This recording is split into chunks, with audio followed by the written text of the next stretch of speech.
বন্ধুরা, শীতের সময় মানুষের সব থেকে প্রিয় জিনিস হচ্ছে রসবড়া। আর রসবড়া না হলে তো শীতটাই অসম্পূর্ণ হয়। তো আমরা আজকে রসবড়া বানাতে চলেছি শীতের। তো কিভাবে বানাচ্ছি সেটা দেখো। ওভারনাইট আমরা ডালটাকে ভিজিয়ে রেখেছিলাম, বিউলির ডাল। এই যে ভিজিয়ে রেখেছিলাম, এটাকে এবারে শিলেও পিষতে পারো, বা শিল না থাকলে তোমরা মিক্সিতে পিষতে পারো। তো আমার তাড়াতাড়ির জন্য আমি একটু মিক্সিতে পিষে নিচ্ছি। এবার দেখো আমি মিক্সিতে পিষে ডালটাকে কিভাবে রসবড়ায় পরিণত করব, তোমরা দেখতে থাকো। দেখো এবার কিভাবে ডালটা পেস্ট করছি, কতটা ডাল দিয়ে কিভাবে পেস্ট করতে হবে। আর ডালের পেস্টটা একদম পাতলা হবে না, একটু দানা দানা থাকবে।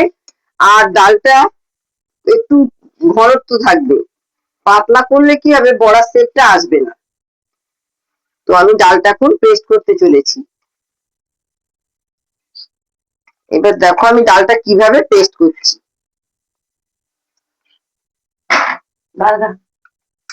দেখো বন্ধুরা, কতটা কিভাবে ডালটা সেদ্ধ করলাম, বাড়লাম কিভাবে।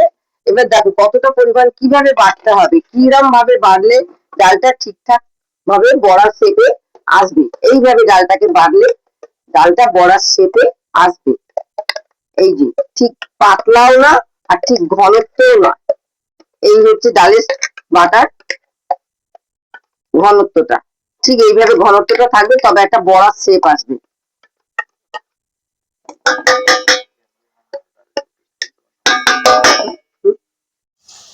এই যে ডাল মাখাটা আছে, এখান থেকে মৌরি দিয়ে আর নুন দিয়ে মেখে কিছুক্ষণ রেখে দিতে হবে, প্রায় আধ ঘন্টা।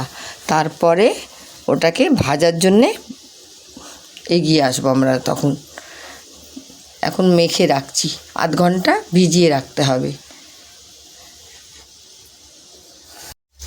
ডাল বাটাটাকে ভালো করে বেসনের মতো মেখে ভালো করে ফেটিয়ে ফেটিয়ে মাখতে হবে, যাতে ডালটা ভালো করে বাড়ে।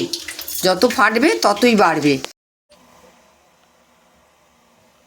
এই যে রসটা ঢালছি, এবারে রসটা ঢাললাম, ঢেলে নলেন গুড়ের রসটা হয়ে গেল। এই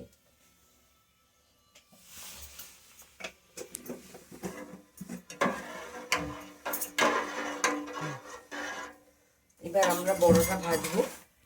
এই যে বড়াটা ভাজতে লাগিয়ে গেলাম। এবারে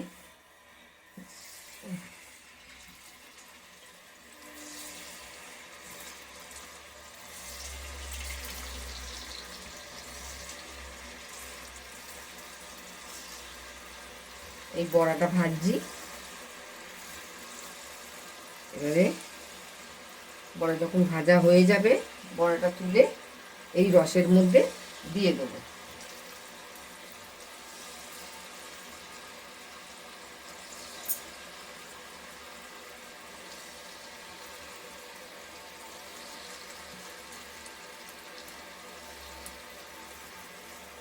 বেশি বড় বড় করে ফেলবে না, ছোট ছোট করে ফেলবে।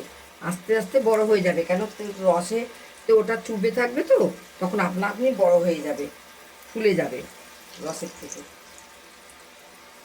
লাল হয়ে গেছে। এইবার বড়াটা তুলে আমি এই রসের মধ্যে দিয়ে দিচ্ছি। এই যে রসের মধ্যে দিয়ে দিচ্ছি।